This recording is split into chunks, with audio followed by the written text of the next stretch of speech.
Cigarette packs in the US carry text warning labels that remained unchanged since 1994. Because the warnings had grown stale and were no longer effective, the US Food and Drug Administration, the FDA, developed 9 pictorial warnings for cigarette packages and advertisements, as mandated by the US Congress. In response, tobacco companies sued the FDA, claiming that the pictorial warnings violated the company's First Amendment free speech rights. And the court found these 9 warnings unconstitutional. One of the reasons for that was that the court found that the graphic warnings do not constitute purely factual and uncontroversial information. The court never defined what purely factual and uncontroversial speech is, but alluded that textual messages are factual and pictures, because they're inherently emotional, are not. We set out to test whether there are differences in how informational or factual consumers perceive textual and pictorial labels to be, and how much emotions they evoke.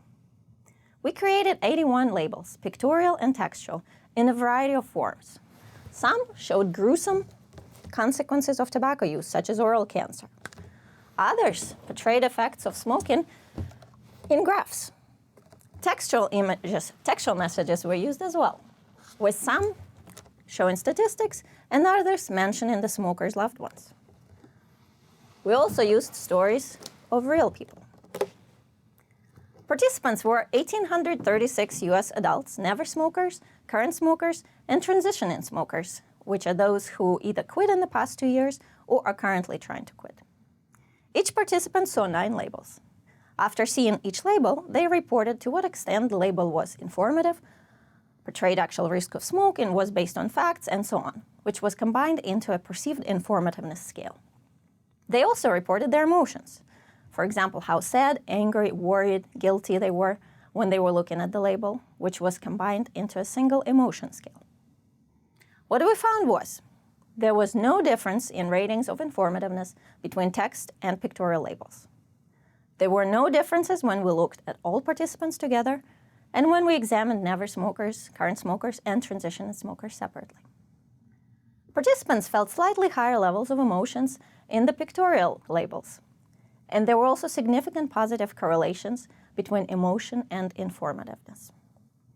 So, US courts interpreted textual warnings on cigarettes as factual information and pictorial warnings as unabashed attempts to evoke emotion, implying a dichotomy between facts and emotion.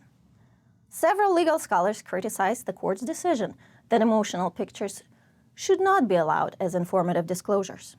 This paper provides empirical evidence that further challenges the court's conclusion.